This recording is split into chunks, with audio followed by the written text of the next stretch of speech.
حضرت علی المرتضیٰ رضی اللہ تعالیٰ عنہ کے بقول اللہ رب العزت کا وعدہ ہے کہ وہ ہر شخص کی اصلیت دنیا میں ہی ظاہر کر دے گا۔ سابق چیف جسٹس میاں ثاقب نثار کے ساتھ بھی کچھ ایسا ہی ہوا۔ انہوں نے عدل کے سب سے بلند منصب کو بے توقیر کیا تو عظیم ترین عادل و قادر نے ان کی عزت خاک میں ملا دی۔ حضرت علی شیر خدا رضی اللہ تعالیٰ عنہ کا ایک اور قول ہے کہ جس شخص پر احسان کرو اس کے شر سے بچنے کی کوشش کرو۔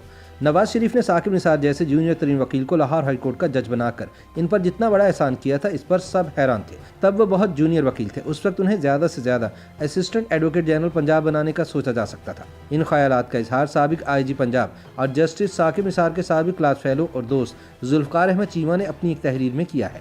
ذوالفقار چیمہ کہتے ہیں کہ گورنمنٹ کالج لاہور اور پنجاب یونیورسٹی لاء کالج کے ہمارے کلاس فیلو اور دوست ریٹائرڈ چیف جسٹس پاکستان میاں ثاقب نثار الزامات کی زد میں ہیں۔ آج کل جس پرانے کلاس فیلو سے ان پر لگنے والے الزامات کی بچھاڑ کے بارے میں بات ہو، وہ جواب میں یہی کہتا ہے کہ اس طرح تو ہوتا ہے اس طرح کے کاموں میں۔ ان کے مطابق یہ یقینی بات ہے کہ موصوف کے مزید کارنامے ابھی سامنے آئیں گے۔ بقول چیمہ کوئی شخص یہ تصور بھی نہیں کر سکتا تھا کہ ہائی کورٹ کے ایک سینئر قابل اور اعلیٰ کردار کے مالک جسٹس ملک اختر حسن کی جگہ ثاقب نثار کو فیڈرل لاء سیکرٹری مقرر کر دیا جائے گا۔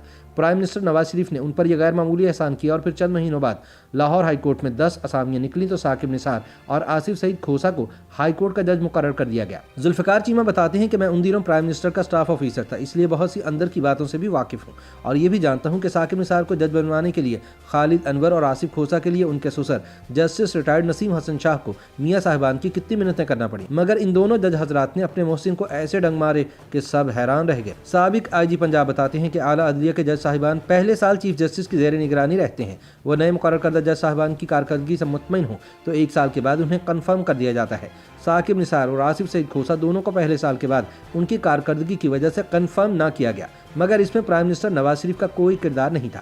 لیکن یہ سچ ہے کہ پرائم منسٹر نے اس معاملے میں مداخلت کرنا مناسب نہ سمجھا، لہٰذا ان دونوں نے انہیں ذمہ دار ٹھہراتے ہوئے اپنے دل میں عنات پال لیا۔ اسی عنات کے تحت بعد ازاں یہ دونوں ایک منتخب وزیر اعظم کے خلاف استعمال ہوئے۔ ذوالفقار چیمہ کہتے ہیں کہ چیف جسٹس بن کر ثاقب نثار کے کچھ نئے روپ ہی سامنے آئے۔ میں تسلیم کرتا ہوں کہ ثاقب نثار ذاتی طور پر میری بہت عزت کرتے تھے، مجھے اپنے بچوں کی شادیوں پر بھی مدعو کرتے رہے اور میں ان کی خوشی اور غمی میں شریک ہوتا رہا، لیکن وہ صرف ایک کلاس فیلو یا دوست نہیں تھے، وہ ملک کے اعلیٰ ترین منصب پر براجمان تھے۔ لہٰذا چیف جسٹس آف پاکستان کے طور پر جب بھی کوئی غیر جانبدار شخص ان کی کارکردگی کا جائزہ لے گا تو انہیں فیل کر دے گا۔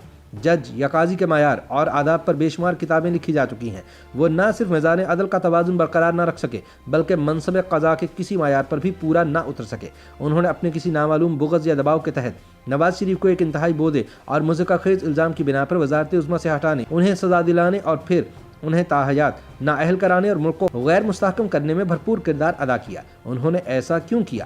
ممکن ہے وہ بھی کبھی حقائق اگل دیں۔ ذوالفقار چیمہ کہتے ہیں کہ ثاقب نثار بطور چیف جسٹس اپنے پورے خاندان کو لے کر بیرون ملک گئے، وہاں مہنگے ترین ہوٹلز میں قیام کیا اور ایک سیاسی پارٹی کے عہدیداروں کے درمیان بیٹھ کر کھانے کھاتے رہے اور انہی کی منعقد کردہ تقریبات میں شریک ہوتے رہے۔ وہ اپنی تقاریر میں پی ٹی آئی کے لیے اپنی خدمات کا برملا ذکر بھی کرتے رہے، حالانکہ سپریم کورٹ تو کیا ایک سول عدالت کے جج کو بھی 100% غیر جانبدار رہنا چاہیے۔ ثاقب نثار کے ساتھ ہی جسٹس آصف سعید کھوسا نے ویڈیو فیم جج ارشد ملک کے طرز عمل کے بارے میں کہا تھا کہ اس سے پوری عدلیہ کا سر شرم سے جھک گیا، مگر آصف سعید کھوسا نے نواز شریف بارے اسی جج کا فیصلہ برقرار رکھ کر سب کو حیران کر دیا۔ چیمہ یاد دلاتے ہیں کہ ثاقب نثار نے بنی گالہ کے بنگلے کے مسئلے پر وزیر اعظم عمران خان کو ریلیف دیا، حالانکہ ان کا کیس بہت کمزور تھا۔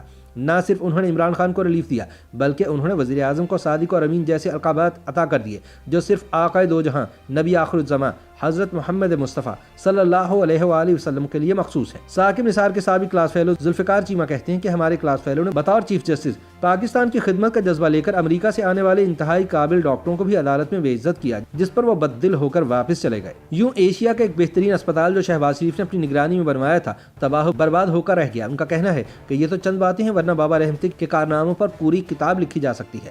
پھر بھی کچھ باتیں ایسی ہیں جن کا ذکر میں پرانی دوستی کی وجہ سے کرنا مناسب نہیں سمجھتا، لیکن میں سمجھتا ہوں کہ ان پر لگنے والے الزامات کی لازمی تحقیقات ہونی چاہیے اور یہ تحقیقات سپریم کورٹ کے وہ 3 جج صاحبان کریں جنہوں نے نہ کبھی آمریت کے سامنے سر جھکایا ہے اور نہ ہی کبھی کوئی پلاٹ قبول کیا ہے۔ YouTube پر گوگلی نیوز دیکھنے کے لیے youtube.com کی سرچ بار میں googly news T V type کریں۔ گوگلی نیوز کے پیج پر سرخ رنگ کے سبسکرپشن والے بٹن پر کلک کرنا نہ بھولیے۔ YouTube پیج پر اپلوڈ ہونے والی ویڈیوز سے باخبر رہنے کے لیے بیل آئیکن پر کلک کیجیے۔ آپ کو ہر نئی ویڈیو کے بارے میں نوٹیفیکیشن موصول ہو جائے گا۔